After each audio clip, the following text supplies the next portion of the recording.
people with special abilities. You see, I believe enemies are coming. Stop right there. I'm in.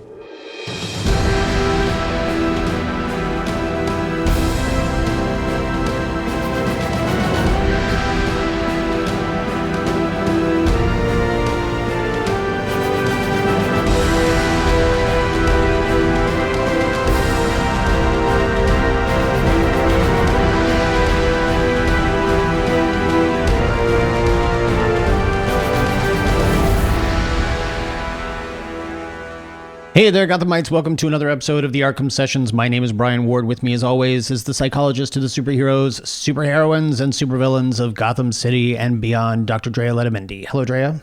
Hi, Brian. How are you? Very excited. Very excited indeed, because we're going to be talking about an epic piece of work. I feel like we are walking into the warm embrace of the characters we used to talk about every week. Yeah. So it'll be fun. I will say this, for those who don't know, I mean, you can read the title of the episode on your podcast player. We are talking about Zack Snyder's Justice League.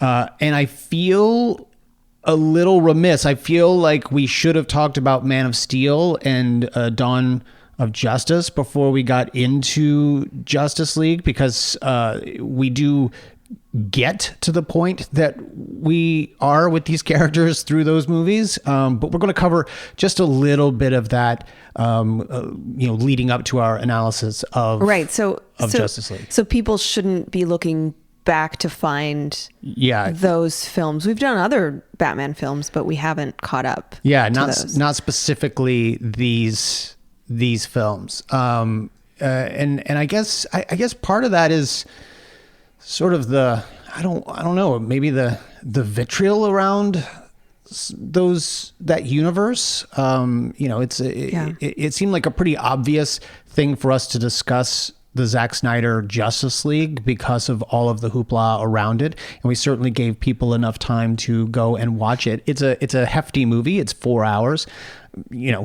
So is Return of the King, if you look at the extended edition. So I had no problem sitting through a 4-hour movie. And as a point that you even brought up, Drea, on Twitter, people are binging entire MCU TV shows, which are significantly longer than 4 hours. So I don't think that was a problem. I thought I would read what I said on Twitter. It's interesting looking back because, of course, this was at the end of March and we're in the beginning of June. So I wanted to see if my feelings have changed. But this is what I said. And this is right after we watched it. People saying the Snyder Cut is, quote, self-indulgent, irresponsibly long, melodramatic. In COVID, amidst untold losses and lockdown, this Justice League is a call to liberate ourselves from the constraints of a tired system and a modest naming of suffering, a reclaiming of agency. Okay, so even reading this back, I had to read it a few times. Mm-hmm. And I remember what I was referring to here, that contextually, this film is just seeped in controversy. And as you said, vitriol. Mm-hmm. And we can't talk about the film without acknowledging its origin, mm-hmm. not the Justice League origin, the Snyder Cut origin. Yeah. And I remember feeling really defensive and protective around it. Like, I had a pretty strong response to all of this negativity, sort of this sense of rejecting the story and what I would consider the authentic story that was intended to be told. And I started to realize that all of these attacks included things about Snyder, like this person is self-indulgent, and then things about the film, it being too long, how that's irresponsible. Look, we were nearing a year mm-hmm. of the COVID pandemic. What is long? We're, as you said, we're marathoning TV shows. We're going back to watch things that we grew up on in the 80s and 90s, we're just flooding our senses with entertainment media. It might be too much information for the listeners out there, but Drea, you and I think just binged 4 hours of Married at First Sight the other Right. day. So if I can do that, I can certainly watch a 4-hour movie Right. about Batman collecting a team of superheroes. We're spending a lot of time in our homes, and we are, I would say, speaking for myself, I'm really engaged with media, and for many different reasons. So I was immediately annoyed with the comments that it's too long for a movie. In this current day, 4 hours is not too long. But the additional comments I made were about I think for me, just sort of reframing and even escaping previous systems. Like, that's such a heavy thing to say, but for me, it was like, I felt that this was a call to let go of how we even define media. And when I said this was an immodest naming of suffering and a reclaiming of agency, I meant that stories should be told by the people who want to tell them in the way they want to tell them, and even through a lens of suffering and loss, because at the time that made sense for me. And I think it made sense for Zack Snyder, who had been making this film and was interrupted by the tragic death of his daughter, who died by suicide. Yeah. Now, I went on to say that I liked the film. I went on to say, I know it isn't perfect, and I'm slightly perplexed that the very people who loved WandaVision, which had just wrapped up, centered around Wanda's elaborate creation of a world to escape into after unspeakable loss, literal theater, aren't seeing Snyder's reclaiming control of his story as remarkably healing. Yeah. In other words, Yeah. this is the lens, I'm seeing this through the lens of, this is somebody who's transforming grief into this creative storytelling. And that, we'll get into the characters, but even the characters themselves are remarkably open and pretty transparent about their suffering. Yeah. And I think that's okay. Now, there's a ton of people in our collective fandom. When I say that, I mean like DC fans, Batman fans. There's a ton of people who do not appreciate a darker storytelling with these characters. Yeah. They want to see the blue and red. They want to see a smiling Superman. They just want those aspects of the positivity. Yeah. And I get it. I'm just like, hey, can we make room for all of these stories? Yeah.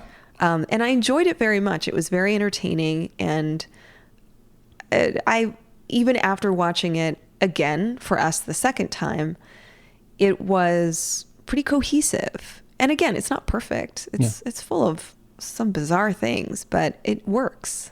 And going back to the fans and sort of their reticence, their inability to accept Snyder's take on this universe, it blows my mind that we are willing, as comic book fans, to allow multiverses to exist, to allow different takes, different origins, different versions based on whoever's writing whatever. It amazes me that you can take a graphic novel like The Dark Knight Returns and praise it, though it's not technically canon within the context of the comic book universes. It's a standalone thing. And we're allowed to enjoy it as a standalone thing. If you can say, I don't understand his take on this character, or worse, he doesn't understand this character because he's not willing to shackle himself to 80 years of storytelling, none of which is consistent throughout the 80 years of existence. then I don't understand why we can't just let him have his carved out universe. Why can we not just enjoy that for an additional piece of storytelling, as I would if any one of those people, talking of Superman, you can talk about people who have created other worlds versions. You can talk about Superman Red Son. Superman Red Son was praised by many of the people in my circle for its originality, its creative new look at this character, and it's not the Superman of old, and yet he sort of becomes that way by the end. I'm not trying to spoil anything, but it's a completely different take. For those who don't know, Red Son is what would happen if Clark had landed in the Soviet Union instead of Kansas. And then you've got, like I said, you've got The Dark Knight Returns. You've got Superman Earth 1, which I think is much more Man of Steel than people wanted to give it credit for. Folks, let us have our individual stories. If it's not for you, it's not for you. But don't come at us because we enjoyed a whole new take that just didn't, that didn't regurgitate everything I've read for the last, 30 years. I should probably also add that what makes this even harder to enjoy is the connection to harassers. Like this is real. There was a group of online loud, toxic fans who I think for many people who are credited with getting this done. And Vox said, the Snyder Cut is a toxic conspiracy theory that's somehow been triumphantly reframed as the glorious myth.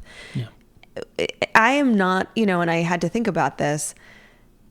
Am I a part? Did I get swept into this movement? Mm-hmm. Not the hatred part, but the outcome. And am I clinging on to the story and reifying this hateful group of people? Yeah. And I think we have to come to terms with that in our own way. Yeah. I spoke to Vanity Fair in March about the impact of such toxicity. Like, this is really a bad shadow in our fandom. And I don't think folks like that listen to our show, but I just want to acknowledge that what makes a lot of us want to turn away from the story, period, is its origin. It's not pretty. Yeah. Nonetheless, I did think it was worth watching. There's a ton of psychology in it, which we'll talk about. And I hope people have some open-mindedness to it. Yeah. Well, but here's the other thing. And I want to make sure I make this clear. Well, for starters, I'm not a Snyder bro. I could take or leave most of his movies. I think they're visually stunning. But, to be honest, one of my favorites is The Legend of the Guardians, the Owls of Ga'Hoole. I'm not a big Snyder. I'm not an advocate of his to the point of toxicity. But I will say this. Immediately after Man of Steel came out, I will say before Man of Steel came out, there was a significant amount of vitriol aimed at Snyder and aimed at Warner Brothers for their choosing Snyder to lead this universe because of how dark he can be, because of how stylized he can be. People knew before the movie even came out that it was not going to be, quote unquote, their Superman. They were looking for Donner. They were looking for Chris Reeves, and they weren't going to get it. And they were loud and they were angry about Zack Snyder. When Man of Steel came out, people destroyed him on social media. Yeah. When Dawn of Justice came out, people destroyed him on social media. In private conversations, the conversation around whether you liked these movies or not became heated just amongst friends and family. I mean, you might as well have been talking politics. The vitriol wasn't on one side. This was not just a bunch of Snyder bros who got together and got this movie made. There were 2 movies that happened before it where it was nothing but hate aimed at the people who loved those movies. And I'll say that when I openly admitted to enjoying the film, I just got a stream of attacks. Somehow or another, you're somehow now against those people who disliked the movie, or didn't even see it because they disliked the idea of the movie. Yeah, it's a weird, all or nothing, you're with us or against us mentality, and that's not the case at all. I think there's an audience out there who just wants to watch Batman and Superman movies, right. and they couldn't care less about the Superman you grew up with. By the way, the Superman you grew up with is 40 years old, and doesn't even reflect the Superman that existed in the beginning. We'll talk a little bit about that too, but isn't he 80 years old? Well, I'm talking about the people who define their Superman as Chris Reeve. Gotcha. Okay. For some people, their Superman is 80 years old. Correct. Well, very few of those people are left. They're listening to our show. Yeah, they're listening. Anyway. So should we? I also think there are a ton of discussions out there about the Snyder Cut. Yeah. Where we excel, hopefully, is peeling back some of the layers and talking about the psychology and our relationship to this story. So that's what we'll do. Yeah. So we should probably discuss a little bit about how we got to the Snyder Cut, not in terms of behind the scenes, but just in storytelling. It all started with Man of Steel, which was a whole new take on the origin of Superman for the most part. Very much, in my opinion, based on the graphic novel Superman Earth 1, which was J. Michael Straczynski, I believe, who posited this idea that Clark Kent was on Earth for years, as sort of a broody teen and early 20-something who didn't emerge to the public until a group of aliens came to Earth ready to destroy the Earth simply because it housed the last son of Krypton. Like it wasn't that Krypton blew up because of, global warming and, the Kryptonians. Basically, Krypton was assassinated. It was destroyed by this alien race, and they wanted all Kryptonians gone, and they found out that there was a Kryptonian on Earth, so they came to Earth and said, if you don't give him up in 24 hours, we're destroying this entire planet. Mm-hmm. And that's when Clark Kent decided to take a step out and introduce himself as the Kryptonian in question, and he fought against the aliens. Well, that's kind of the plot of Man of Steel. In the case of Man of Steel, what I enjoyed very much about it was this postmodern take on Superman. I've never liked the traditional take of Superman as the gosh golly gee whiz, whether he landed in Kansas or not. He's either going to be a great person on Krypton raised by Jor-El, or he's going to be a great person on Earth raised by Jonathan and Martha Kent.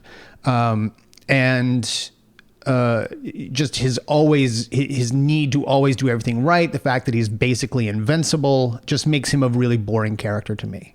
Easy to look up to in terms of his morals, but a boring character in my opinion. I always thought Superman should be reserved for the alien that was invading versus, a kid falling off of Niagara Falls. Which happened in a movie. Correct. Yes. And I'm sure it's probably happened in real life. Superman wasn't there. So I enjoyed the postmodern take. I enjoyed the fact that we were confronted with the very real fear that we as human beings would have if we found out that there were super beings on the planet. I enjoyed the fact that Jonathan did everything he could to protect the child from being hurt or prodded or probed or dissected for a study, even going so far as to die for that kid. And I appreciate that. And I realize a lot of people really, really hated that. I realize that people really hate the fact that traditionally speaking, Superman was confronted with Jonathan's death of a heart attack. And the tragedy is that he couldn't help his father, therefore decided to help everyone else. He didn't ever want that to happen again. I personally enjoy the take on the psychology of a character who could have helped and didn't, and then refused to do that again. That to me is a stronger step forward in the hero's journey. And then we see a character who bounces from place to place to place, helping people every time he's given an opportunity. He begins to resent humanity for it because he can't do it openly. Well, and he's not yet Superman. Correct. Which is what I enjoyed about Yeah. Man of Steel, Yeah. is he hasn't yet formed his moral grounding. He has some basic understanding of what he's about. Mm-hmm.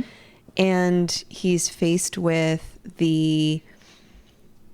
sometimes not just the challenges, but the ugly side Yeah. of society and, Yeah. and just wrestling with where he belongs. It's a quest for significance. Yes. But it's also a development of his own internal sense of self. Yes. Yes. And a part of that I enjoyed. So He knows who he wants to be. He knows that he wants to help people. He knows that he's good internally. He just knows that humanity has kept him bottled up and that he's not been allowed to reveal himself to Earth. And then at the end, even basically has the discussion of, does Earth deserve me? Like, do these people that I have grown up with and that I have witnessed be some of the worst people? Do they deserve to have Superman, or what would become Superman, this idealistic version of this character on the planet? And the beauty of it is, and this is why I don't understand people's vitriol, is he decides Earth does deserve him. He decides that this is his home. In my favorite line of Man of Steel, Zod, as they're crashing the ship, is saying, by doing this, you could have Krypton back. You've got Kryptonians, you have family here, you've got people here, and Superman, or Clark, I guess in this case, responds, Krypton had its chance. In this moment, he has defined himself as an Earthling. He has made Earth his home. And this is the world he is going to protect. We never have to worry about a story where Superman decides to go flying out looking for more Kryptonians like he does time and time again. He is from Earth. And that, I think, is a wonderful moment. And then we move into Dawn of Justice. I don't remember much of Dawn of Justice, to be completely honest. Yeah. And I don't think you've even seen the better director's cut. Okay. I think you've only seen it the one time in theaters, maybe. The director's cut is better, marginally. I mean, we're not talking the difference between 2017 Justice League and Zack Snyder's Justice League, but marginally better. But here is where I think, and by the way, I always said, especially after the first viewing of Man of Steel, if you had told me Warner Brothers was creating a Superman origin story in 3 parts, so if you just gave it a chance, Act 1 is Man of Steel. Mm-hmm. It's the first time he puts on the suit. He takes that first step forward. If you talk about Joseph Campbell's The Hero's Journey, this is a character who is reluctant to be a hero, who then suddenly decides at the end of the movie, this is what my path is.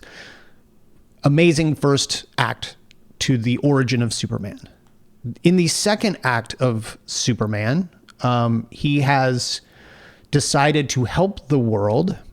He is openly rescuing people and doing things, but it's almost with a selfish nature. It is a look at me, look at me. He's still not yet Superman. He is confused when the world around him is not sort of bowing to his existence and his help. He is confused when the world doesn't love him.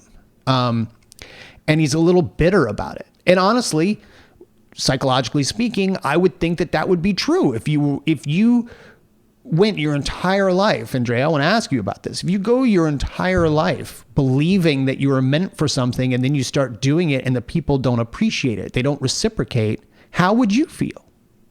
Well, that is confusing.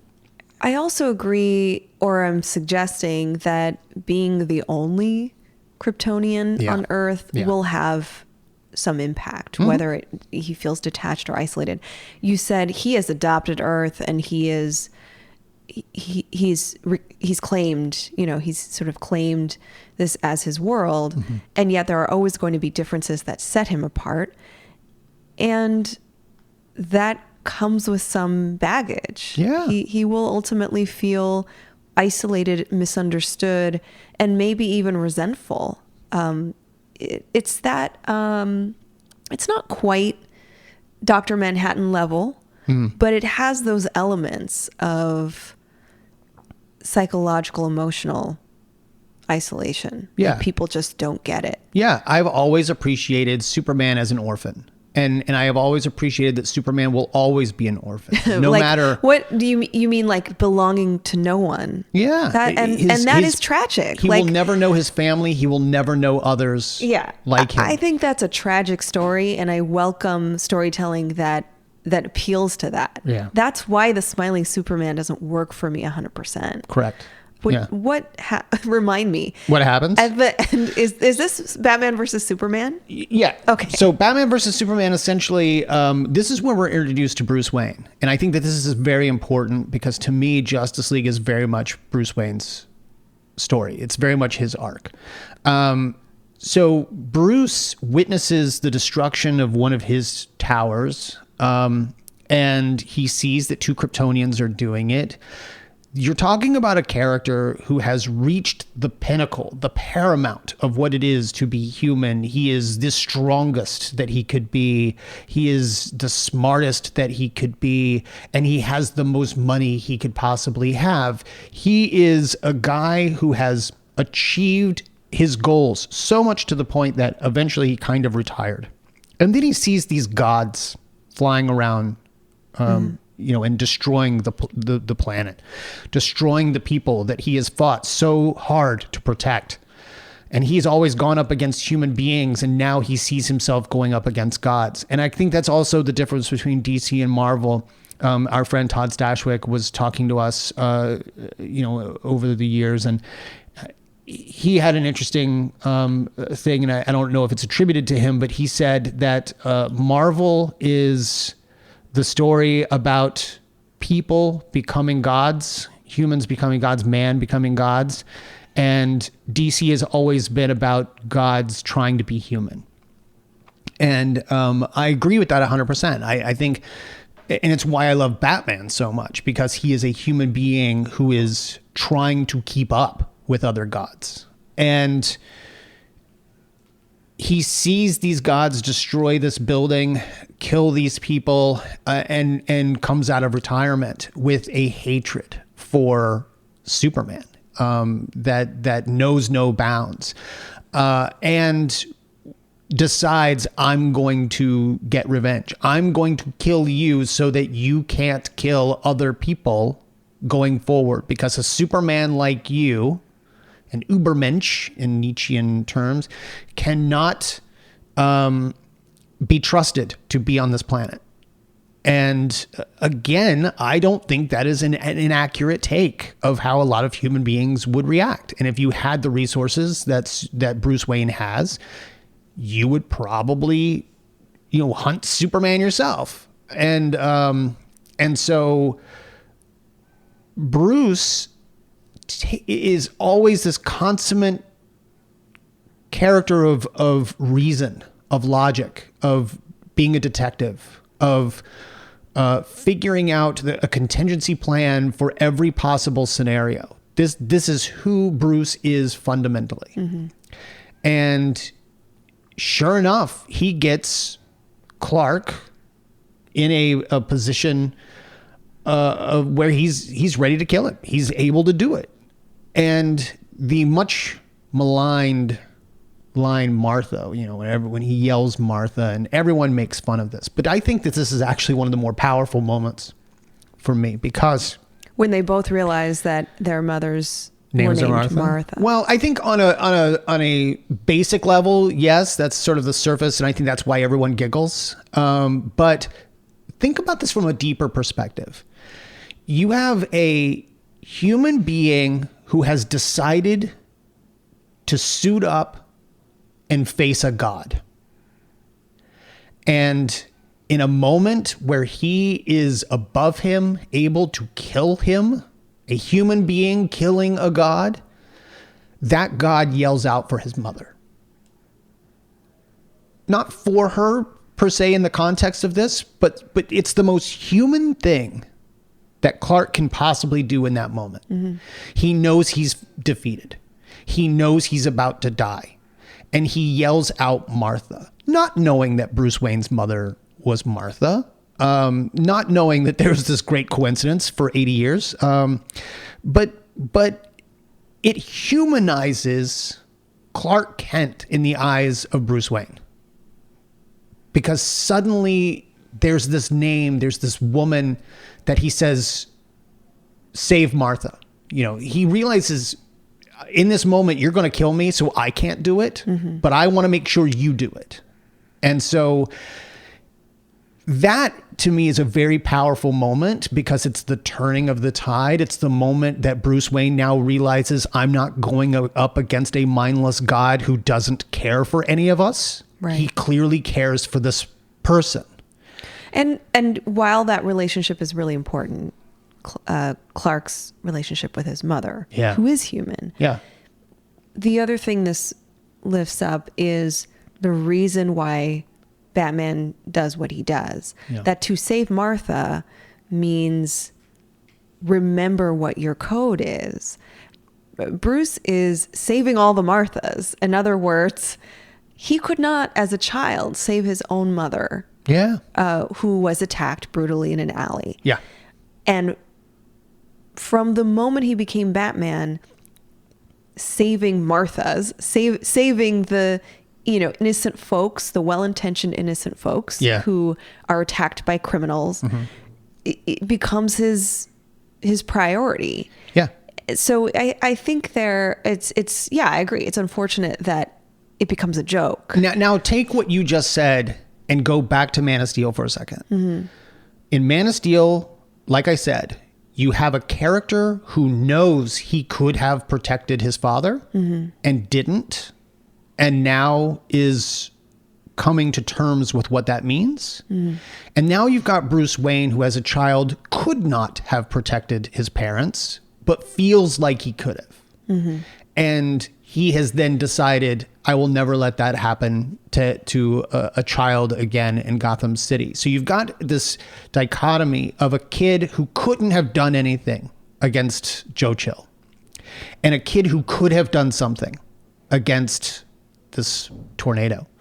And it didn't go well for either one of them. And now they're both on similar paths, but coming at it from completely different angles.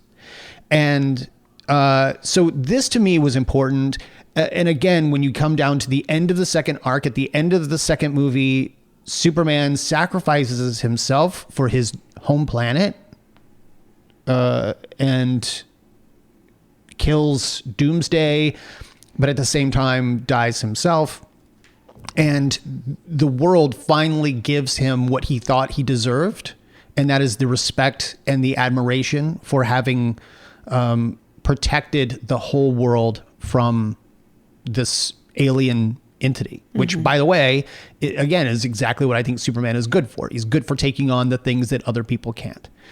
And it's important to note here, this is when Bruce changes. He goes from being a character that is all about logic, that's all about detective work, and is really a pessimist at heart. He is a character who believes the world can be better, but only if you take into account all of the bad things that could possibly happen. Right, to sort of expect the worst. Yeah.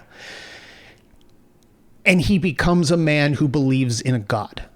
He becomes a man who believes in a higher power. He becomes a man who believes that he can't do it on his own. You've always talked about the black and white thinking of Bruce Wayne, that only I can solve this.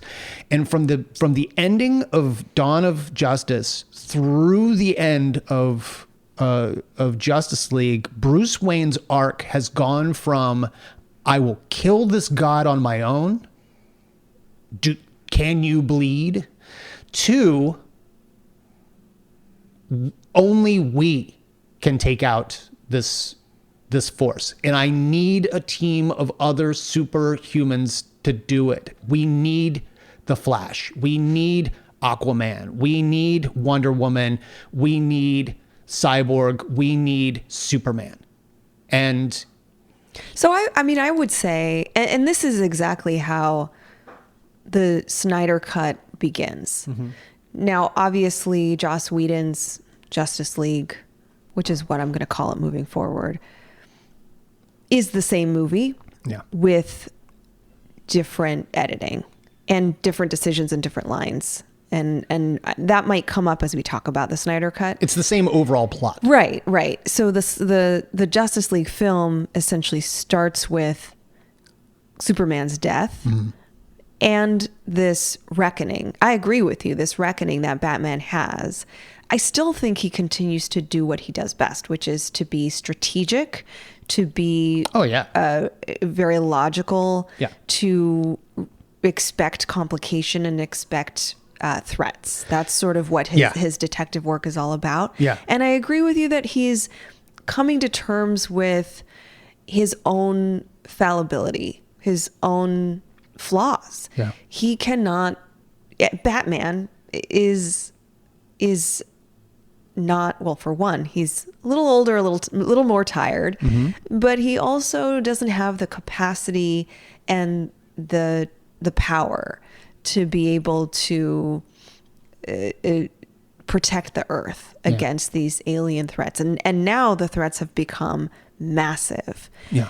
So he is, in my mind, harnessing the power of connection, of relationships, of duty, of people's various strengths. Like, he sees different strengths in different people. He's very perceptive about that. Sure. And the reason I'm even emphasizing these things is that I kept seeing in various places this criticism about Batman in a textbook that I was using for a class I teach. This blows my mind. This blows my mind. That's just one example. I've seen it in other places, but a psychology textbook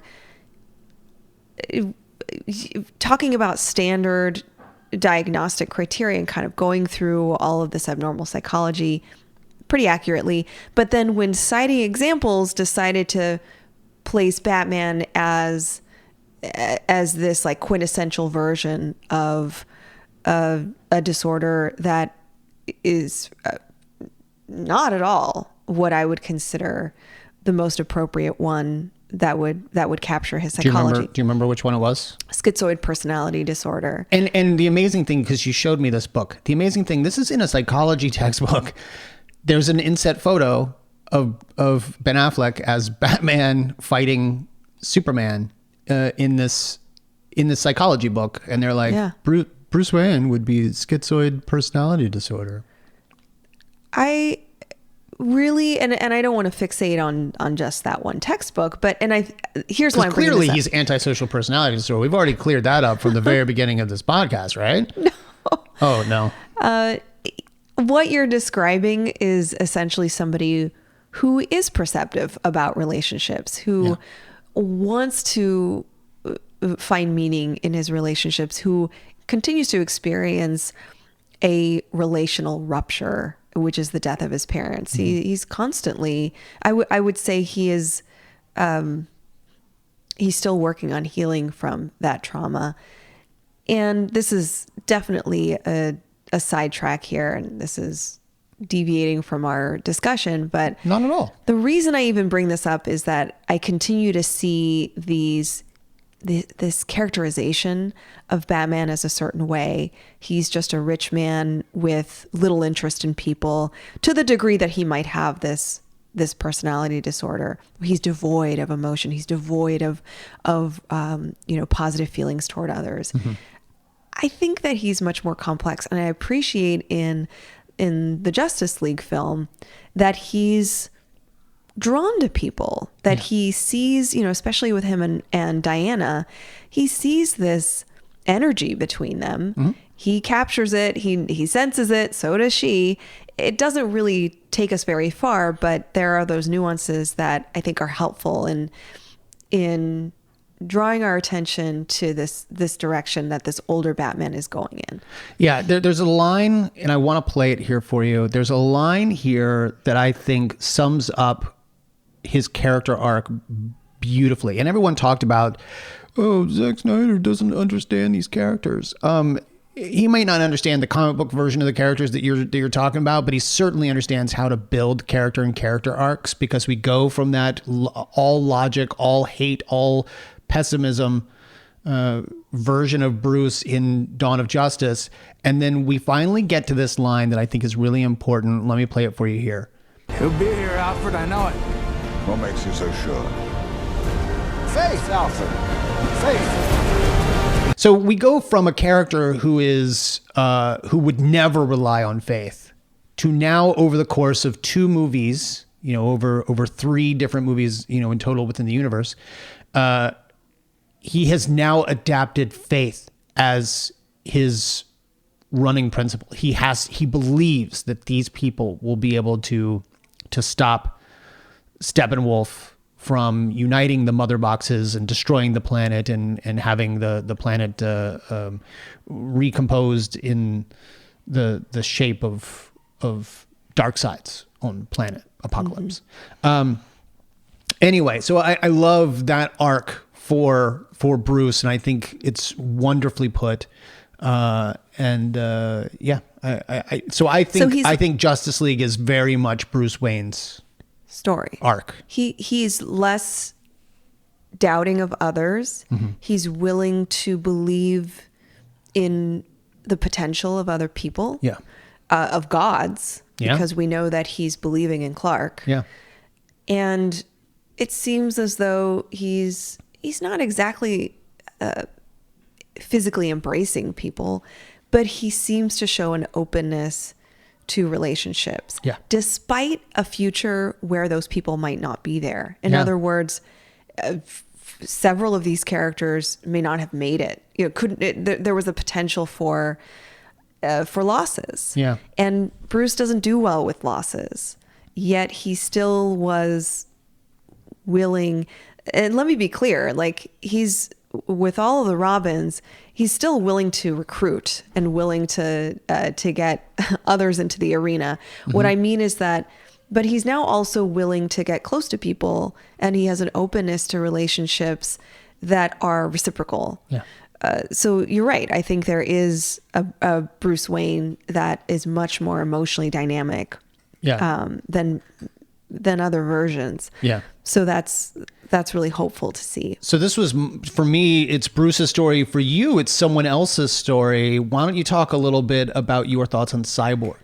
Well, you actually captured the entire premise of this film in just like a sentence. There are mother boxes that they're trying to protect from Steppenwolf, who's essentially a lieutenant for Darkseid, and they ultimately separate them and save the Earth. Mm-hmm. That's the whole premise. Mm-hmm.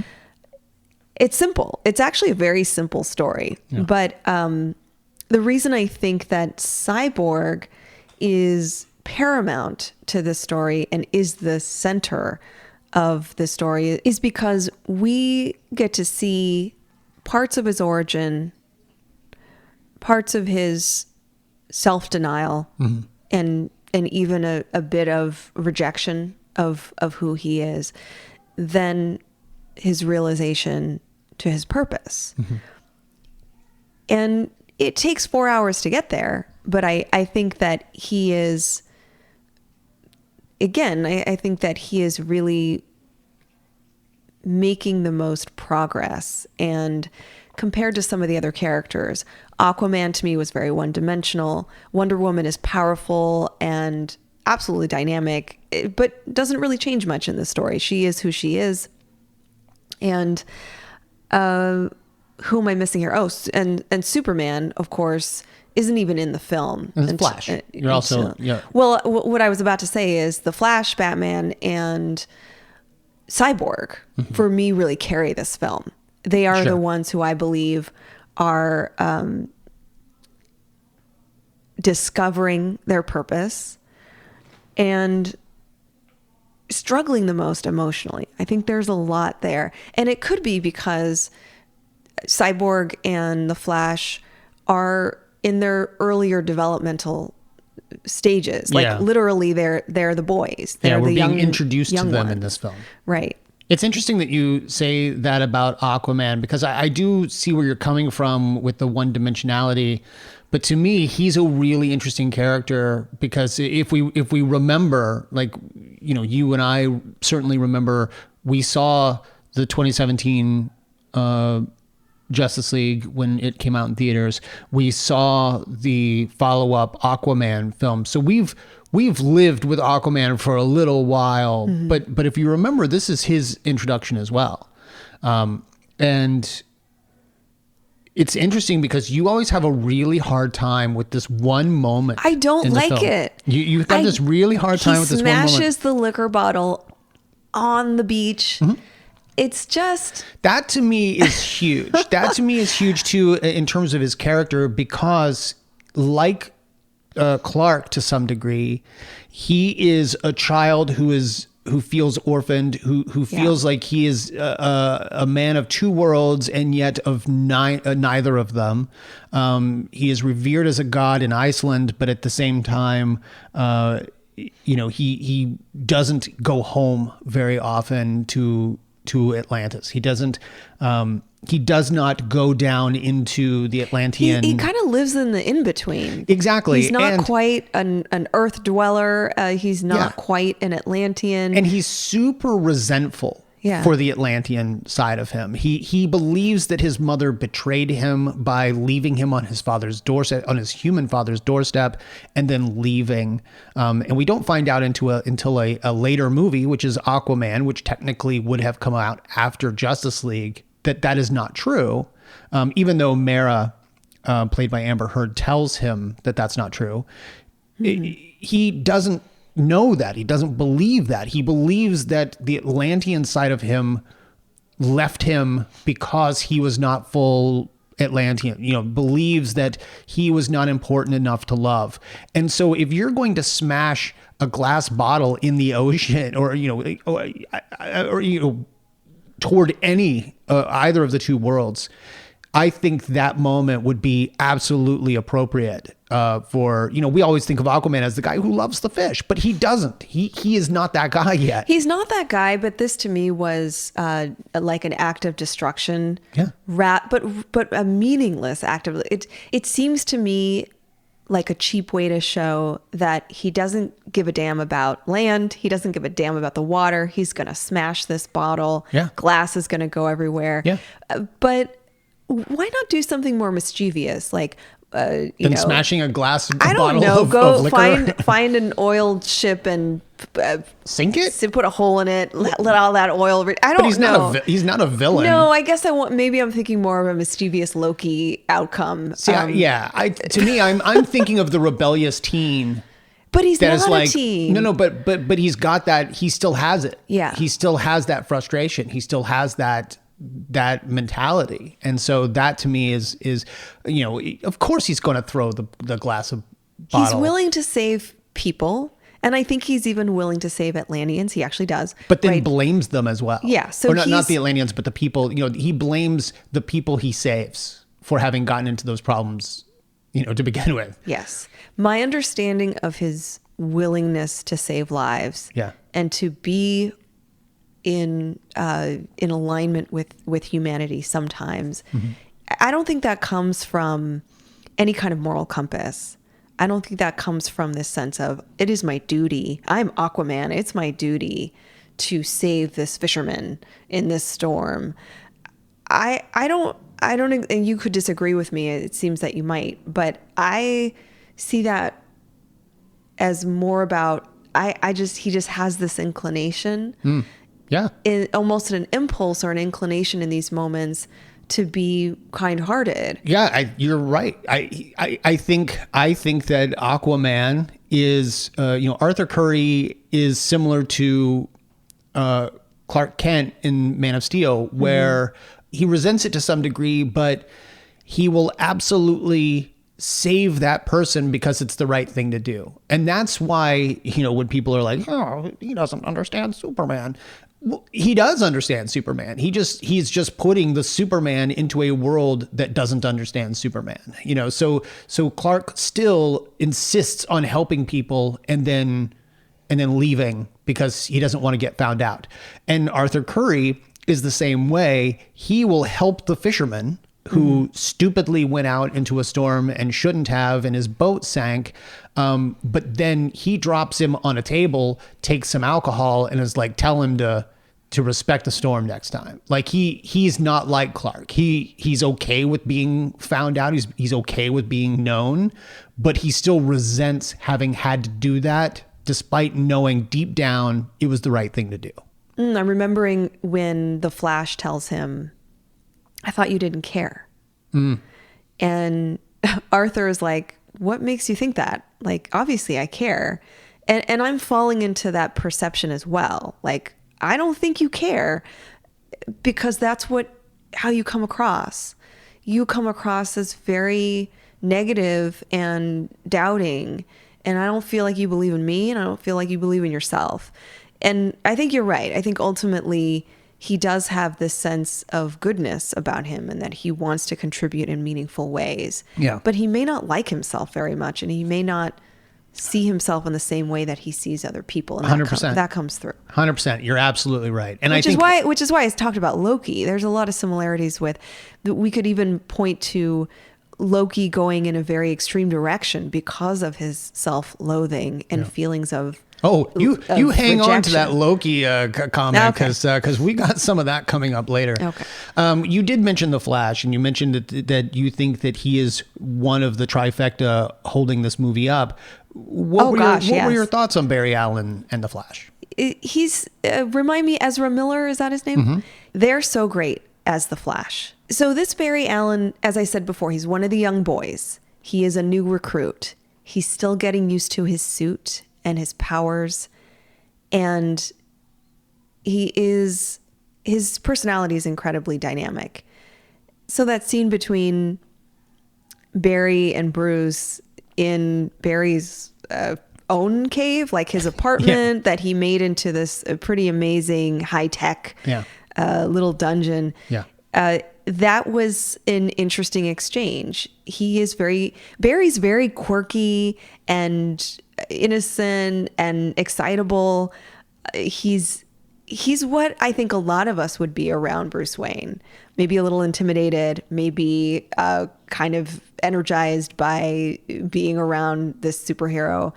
And he admits that he has powers, and he also gives us the sense that he's not exactly fully actualized. He's not yet comfortable with what that means. Who is he going to be as a superhero? The scene that really stood out for me and really introduced the Flash is that scene with him and Iris West. It's like that combination of his quirky, very different, unique, idiosyncratic personality, and then his knowing that this is what he's supposed to do with his power. It is such conviction that, and I'm not saying he does everything right. I'm saying that the urge to save her is so direct and clear, And of course, the way that this is presented to us in slow motion, very Zack Snyder scene, but also the gentleness and the tenderness about it. He is saving her as she's basically in a car accident. Yeah. Her car hits a large truck. It might be a garbage truck. And everything goes flying into the air, including her body. You know, this is We should say it's not her fault. She is not at fault for this accident. It's not her fault. And so I want to say two quick things about this. One is that I think that's a great way to showcase his power, because sometimes we think of the Flash as a gimmick. You know, we think of this as a very gimmicky power. Yeah. But this gives him compassion, and I think this gives them a moment together, which is, as I said, really tender. The other thing that I don't know if other people noticed is that when they both met each other, they barely exchanged words, but when they met each other, he is clearly taken to her. He's clearly attracted to her. And rather than have this scene be about the male gaze, she also, because we know their story to some degree, she also exchanges glances with him, and that continues through this moment. And I don't even think they don't say a word. They might not, Yeah. right? They just sort of pass each other. And again, it's really welcoming. It's the sense that she has agency in this too. She's reciprocating this glance, and there's this energy, there's this vibe between them. And I say that because, you know, often we see guys stare at women, and in films, when the women don't look back, they're not interested. And I think that's realistic. That exchange told me that she is just a part of this story, and she doesn't really get much time, if any time, later in the movie. Yeah. But I appreciated that exchange as one that really told us more about both of them, and clearly set his character as somebody who is endearing and very well-intentioned. And of course, we are absolutely fixated on his superpower. And I guess he does say, he apologizes for nearly running into her as he's running into the pet store. And, you know, but I don't remember if she says anything back. But yes, the rest of it is a completely silent exchange. And I think it's hard to capture that tone of this being sort of lighthearted and funny. He ends up in a pit of dogs with a hot dog. And the fact that in mid action, he grabs the hot dog just after he had sort of tenderly touched her hair, moved her hair back so he could see her eyes. Again, that could be difficult to do. I think that was that mixture of lightheartedness and tenderness, and also this is an action scene. Yeah. He is saving her during this critical moment. Yeah. It was really well done. And we should discuss the fact that Barry has a tragic past himself. His father is in prison for the murder of Barry's mother, which he did not commit. At least we as the audience know he did not commit it. Barry believes he did not commit it. He wants to get a job in law enforcement, in working for a crime lab specifically, but he wants to be able to help his father get out of prison. And his father has become numb to that. I'm not going to say numb. He feels guilty, not for the death of his wife, but for his son not being able to let it go, and this dedication that his son has to getting him out of prison. He feels guilty for his son not being able to move on with his own life, and spends a significant amount of time during their scenes together telling him that he should just give up on him. And I think they're very touching scenes. Watching Barry refuse wonderful. And then I feel a significant amount of joy at the end of the film during one of the epilogues where Barry returns to the prison and sees his father during one of his visits and straight up shows him an acceptance letter to work at a crime lab as basically an intern. And his father has just this incredible contagious joy. So much so that as he yells, "That's my boy," he's got his foot in the door. Other people on his side of the windows separating guests from prisoners, they start cheering as well. Mm-hmm. You get the sense that this is a very contagious moment, and so it's a wonderful bit of character work there for these two people.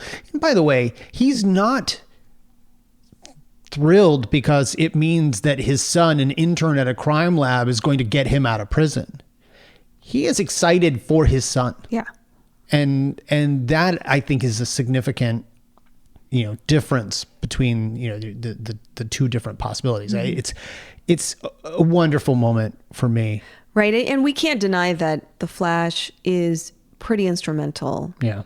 As it relates to the climax of this movie, that what the Justice League need to do is separate the mother boxes. I realize I've not talked about Cyborg as much as I wanted to, so I'm going to get back to that. But the Flash is, he's manipulating time, because what happened was, as Cyborg is connected to the three mother boxes and now the Unity, which is what the mother boxes are called when they're connected in this way. Yeah.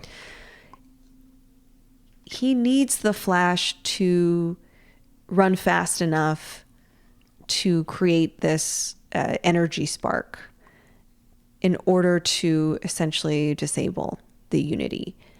And the Flash is out in this vacated post-nuclear town, mm-hmm. just running and running. Mm-hmm. And he's reached this moment of almost exhaustion. He's, at some point, he gets shot at by the parademon. He's injured. He's starting to have doubts, and he knows he needs to reach this sort of maximum velocity in order to energize himself to create this really important catalyst. Yeah. What he does is very emotional. He's engaging in this self-talk as he's running super fast, and it's about his father. It's about fulfilling this notion that he's good enough, that he's fulfilling his purpose, that he's worthy. Dad.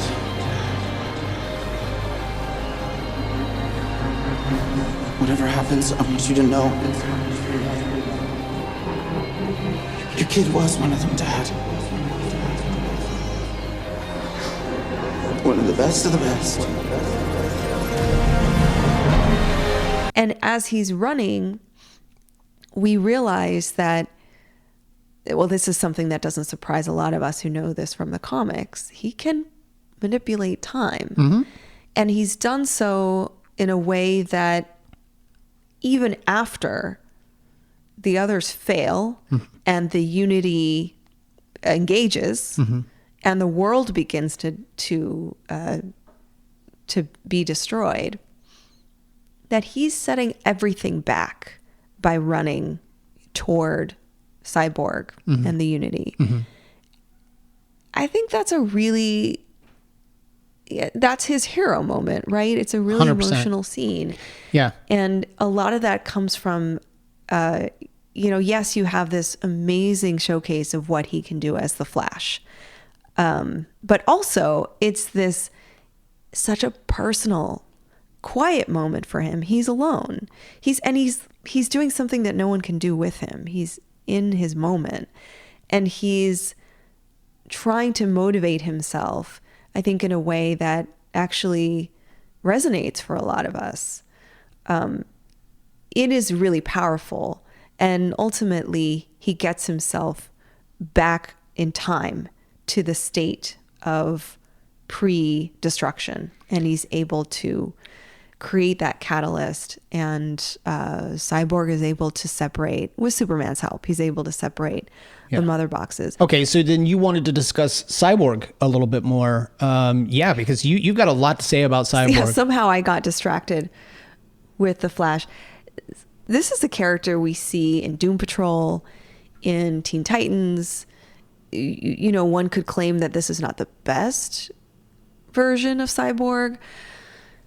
I appreciated Cyborg's acceptance of who he is. Now notice that he's wearing a hoodie in the first 3/4 of this movie. Yeah. I think in the epilogue he has this like post-apocalyptic torn up Jedi cloak. He's wearing something completely different. But for the majority of this movie, he's wearing a hoodie. And by the end of this movie, he is wearing no clothes. Like, he is just Cyborg. His cybernetic body is out in the open. And there is a lot to say about this development. That in the beginning, he's absolutely full of resentment and he carries a lot of pain related to his father.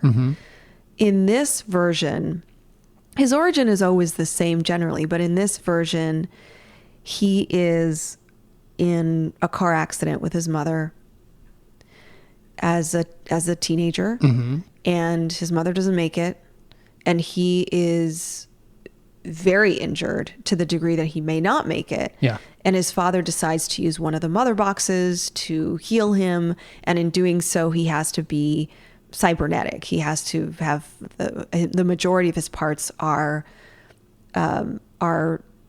robotic metal pieces.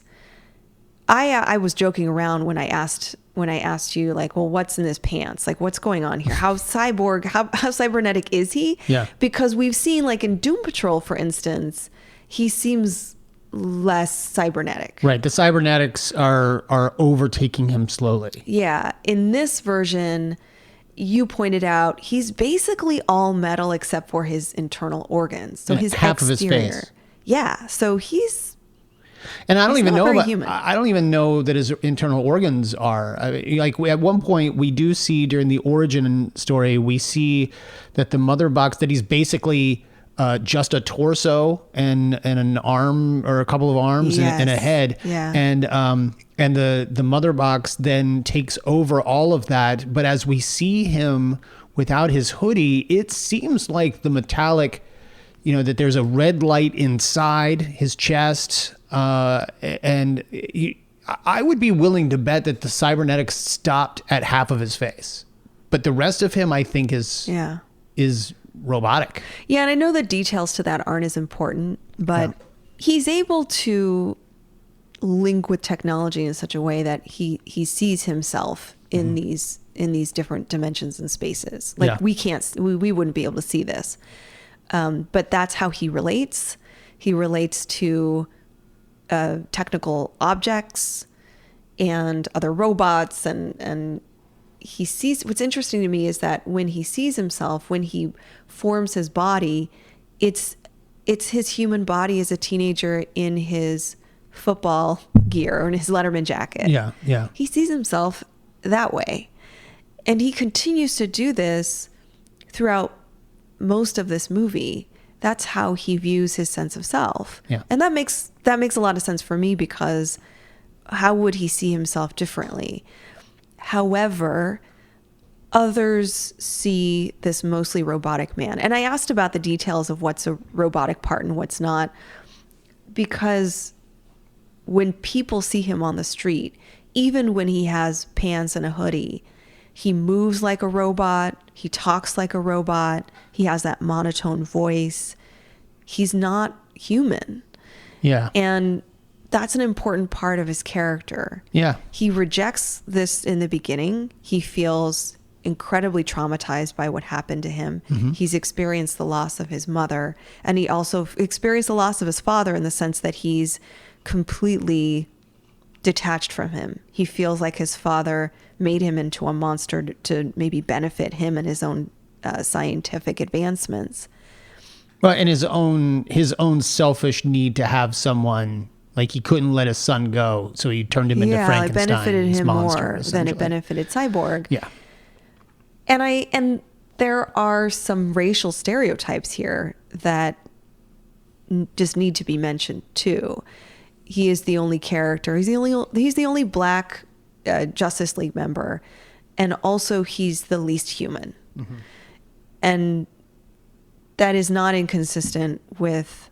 And is a victim of scientific experiments. Yes, you're right, and that's not dissimilar to the comics or to Doom Patrol when we talked about it then. And I think that raises for me some elements that maybe could have been intentional or maybe could have been unintentional, which is that he then becomes this stoic person. Again, he's speaking in a robot voice. He has movements that are robotic. He sort of becomes dehumanized in this process. And I think that stoicism raises questions for us. Yeah.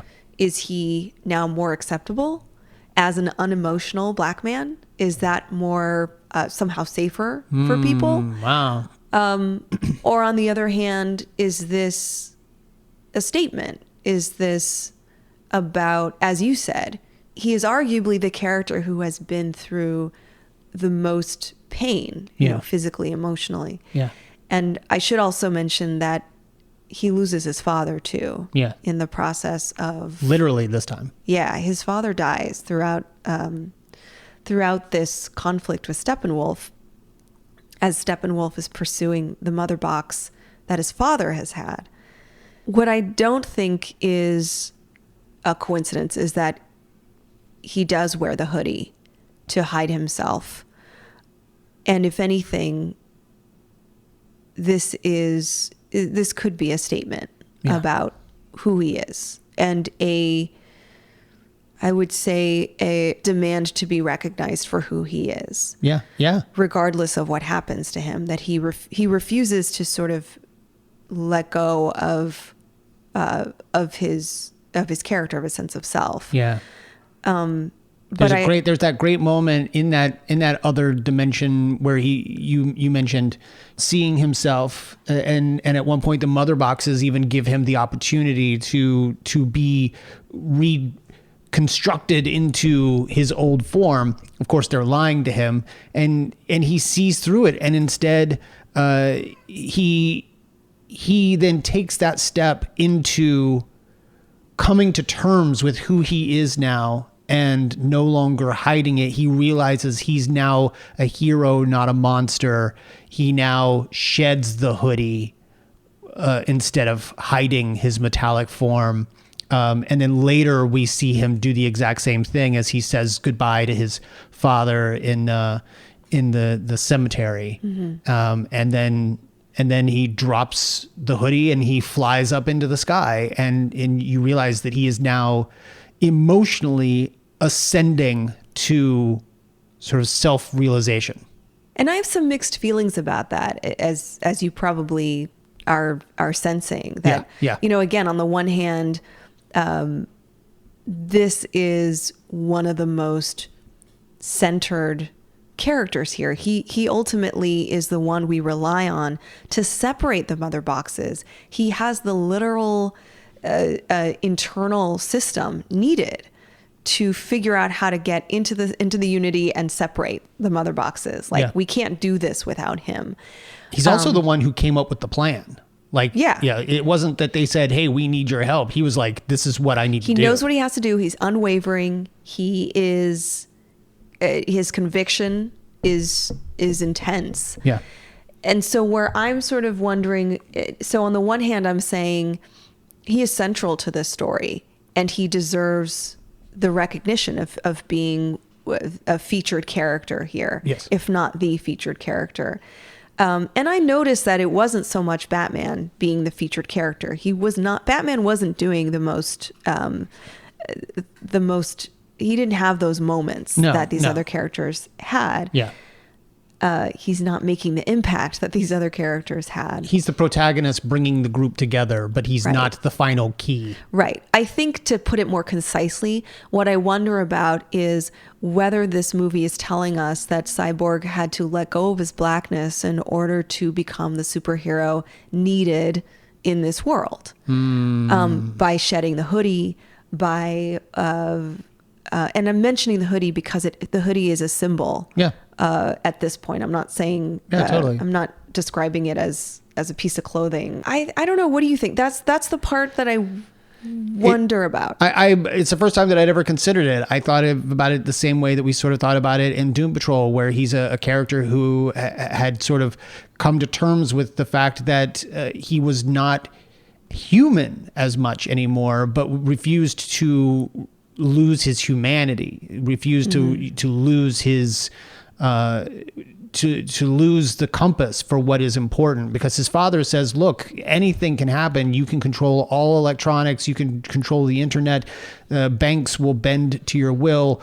And he comes to the understanding at the end of the movie that while he can do those things, he has that power. It is not responsible of him to use that power, but I hadn't considered it from that angle. So it's very possible. And this is tough too, right? Because this is the first Black superhero in the DC film franchise. And what happens when a franchise does this, what I mean is lack of representation generally. A lot rides on your characterization of your heroes of color. Yeah. In that you now have to, because you've been so minimal in your representation, you sort of have to carry so much with one character. Yeah. So I think there's a lot of pressure there. I know Ray Fisher has been pretty outspoken related to the transition from Zack Snyder to Joss Whedon. There is a really good article by The Hollywood Reporter that talks about some of his feelings and his experiences working on this film. Related to our conversation is his statement that a lot of executives and folks involved were actually uncomfortable with his portrayal of Cyborg. The comment he was given was like, he's in one of the original cuts, he didn't smile very often. And I think the worry, or I should say the worry that Fisher raised was that there was discomfort about the angry black man, his quote, at the center of a film. Yeah. And I find that that's important to say because that relates to some of these later edits. He doesn't have the catchphrase, right, that booyah phrase, which he's talked about publicly. He doesn't have that jovial spirit. And Fisher has a really helpful, clear explanation as to why. He didn't want to ham it up. He even said he believed this was more of a Frankenstein performance, whereas the executives were telling him, no, this is like a Quasimodo performance. And in the article, he says they even kind of showed him what a Quasimodo stance would look like, and it's very subservient. And it's very like, I'm in service to you, I'm entertaining you, I'm jovial, and I'm also, not equal, frankly.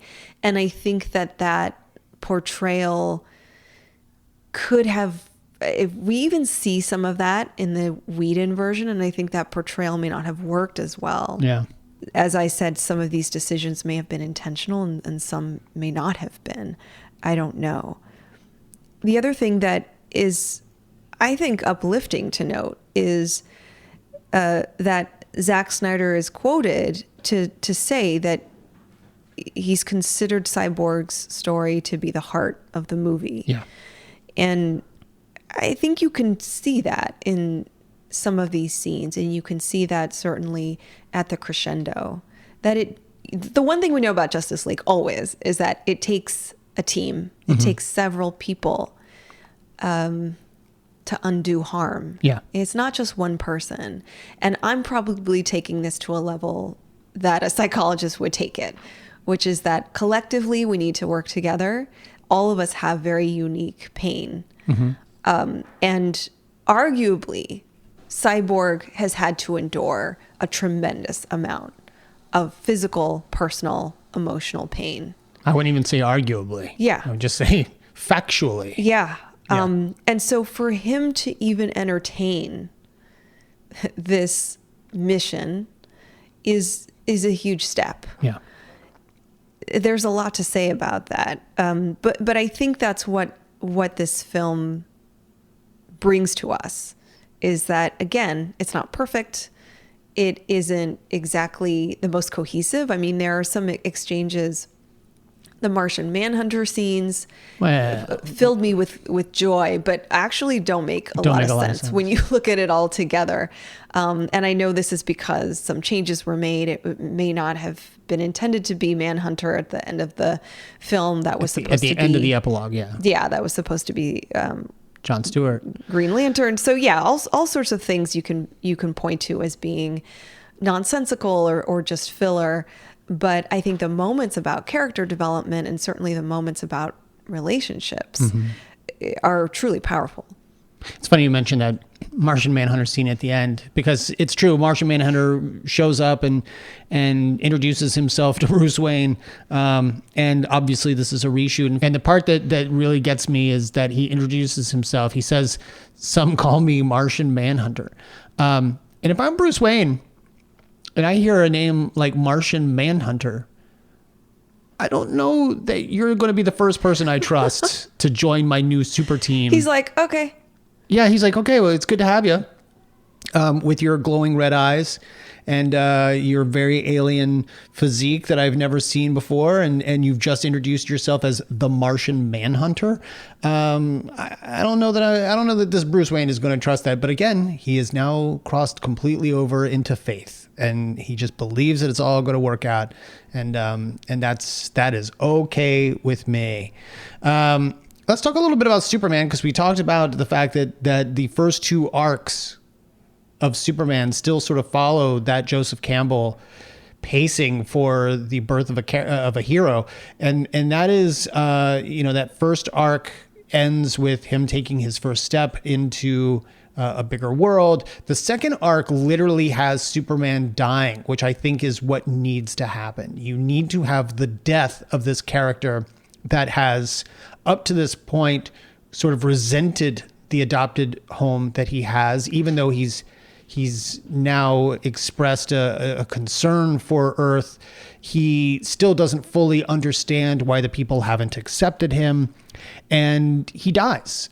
And when he's regenerated, he chooses the black and silver costume, which isn't really described very much or at all in the course of the movie. We see him go down the little hallway of potential costumes that he could wear. We see the red and blue and yellow version, and then he chooses this black and silver costume. Now, I don't know if you read all that much Superman growing up, but like in 92 when he came back, Superman, along with a mullet, had this black and silver costume.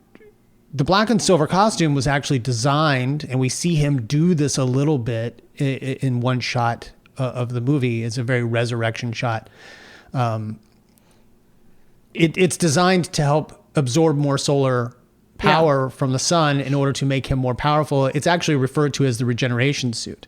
And so when Superman is rising toward the horizon and just like in that Christ pose. Yes, he's in the Christ pose. That's to absorb and you the see sun. him facing the sun. Yeah. Like he is facing the sun. Technically, this black suit absorbs more sunlight and helps Superman regenerate under the suit. And he actually had this suit for quite some time. I want to say it was finally destroyed. But by that point, he had already gotten all of his powers back. So he reclaimed the red and blue suit. But yes, this was supposed to be a suit that helped him regenerate all of his necessary power. But Zack Snyder also said in an interview that it was a nod to the fact that he was acknowledging that all of his brethren from Krypton wore these black suits. And so it was him establishing, I am still a Kryptonian. I am still one of my people fighting for this world. I will wear the suit of my people. And so he is wearing this black and silver suit. But this is a very different Superman. From the moment he wakes up, he has this little sort of amnesiac kind of moment where we don't know if he's good or if he's bad. He sees Lois. He takes Lois back to the old Kent farm, and he becomes Clark. And he becomes the Clark we know Clark as. He becomes soft-spoken, very loving. He sees his mother. He tells her, they woke me up for a reason. I have to go find out why. Like, this is the Superman that we know now. This is the trilogy ending, and we have now met Superman. He gets his suit, which is He puts on clothes. He puts on clothes, much to the chagrin of lots of people. He was fine without that shirt. I don't know why Lois had to dig up an old ugly flannel. She was just projecting her own insecurities, or maybe jealousy. And so he then he dons the suit. And from the moment he shows up, he is the powerful hero who is a little witty, smirks, he smiles. He does use his laser blasts to cut off a piece of Steppenwolf, but ultimately he is the character who can keep Steppenwolf down. And so his so job much needed is to do this. Right. And so he does not kill. A lot of people would have had a real problem with him killing Steppenwolf. Instead, a known killer from the comics, Wonder Woman, does that. She takes the head off of Steppenwolf. Mm-hmm. And if anyone's got a problem with Wonder Woman killing, I just don't even know what they're reading. But Superman, I think, has now reached his full potential. Now, at the end of the movie, we see that he's become Clark Kent again. He's still working for the Daily Planet. How they explain his return from death, I have no idea. But he then reveals in a moment where Superman is needed. He's still wearing the black and silver suit. Presumably, as this would go on, I think we would start to see Superman in a brighter red and blue outfit. I think we would start to see more of that Superman that fans so desperately wanted to see. I think it's a great arc for that character to go from orphan who is being told to keep himself hidden from those who would not trust him to a person who actively joins a fight with others like him and he's counted amongst the six when Bruce Wayne opens up Wayne Manor and says that there's a giant room here with a table for six and Wonder Woman says, and room for more. So there's Wonder Woman acknowledging that we can't just do this as six people, and Bruce repeating it, and room for more. So again, we've got Bruce acknowledging we need a group of people, and we need a group as big as we can get it to take on these otherworldly problems. This is a Batman that I really like. Ultimately, Drea, what did you think about the Zack Snyder Justice League cut? For me, it helps that the movie landed at the time that it did. In other words, if this film, and I know that this film was pretty much Frankensteined by the time it got into theaters. Yeah. And that the version that we saw that's called the Snyder Cut wasn't a thing. This wasn't in existence years ago. This was a more recent production with reshoots and all sorts of things. Yeah. And really weird editing. So it sort of is, it's such an interesting marker of the times The times meaning this period of entertainment media happening in streaming platforms more than it happens in the theater.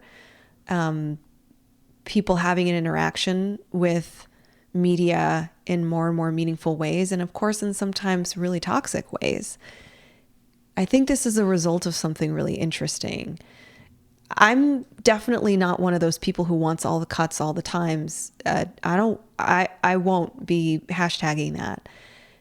I appreciate the movie for what it is, and it revealed to me some interesting things that make for conversations, like the ones we're having about Superman, like the ones we're having about Cyborg. And that's I think what can be garnered from this. Yeah. So overall, it's probably like an 8 out of 10 for me, maybe 7.5 out of 10, just as a concrete rating goes. I will watch it again. I think it's emotionally impactful, and I think the storytelling really works. I agree. And I personally loved it. I will take 5 hours of a story of Batman and Superman and you know me, I generally hate crossovers. I don't like them living in the same universe, but I enjoy this movie quite a bit. So I want to thank our patrons for making this episode possible. My father, Carl Ward, Weffy, Michael Pruitt, Christopher Bauer, Ian Stanton, Isaiah Atchin, Eric Rev Sully O'Sullivan, Zachary Hunter, Dr. Girlfriend, Maria Diego, Dr. Jerome Anderson, Todd Stashwick, and Samir Bakhta. Thank you very much. You can have your name read out in the next episode of the Arkham Sessions by joining our Patreon, patreon.com/the Arkham Sessions. And for $5, you get your name called out. Otherwise, just for $1, you can hear all kinds of things. You can read all kinds of things. You get early access to the podcast, and you're going to get a little bit of an exclusive. Drea is going to tell you what she thought specifically of the epilogue piece with Batman and the Joker from Zack Snyder's Justice League. That is coming up on our Patreon and is exclusive to our patrons. Until next time, when we're going to cover Iron Man, Drea. Iron Man 1. Iron Man. Well, it's just Iron Man. Just Iron Man. It's just but to Iron be clear, Man. the first it's Iron the first Man movie. Iron Man movie. Why don't you tell the folks where they can find you online? Folks can find me on my website, drdreapsychology.com, and on Twitter and Instagram at Arkham Asylum Doc. You can find me on Twitter at bward028. You can find me on Instagram at b_ward028. You can find us both on Twitter at Arkham Sessions and on Instagram at The Arkham Sessions. Come follow us on Facebook. And as always, go follow our family over at Fanbase Press. Till next time, I'm Brian Ward. I'm Dr. Drea Letamendi. And together we are The Arkham Sessions.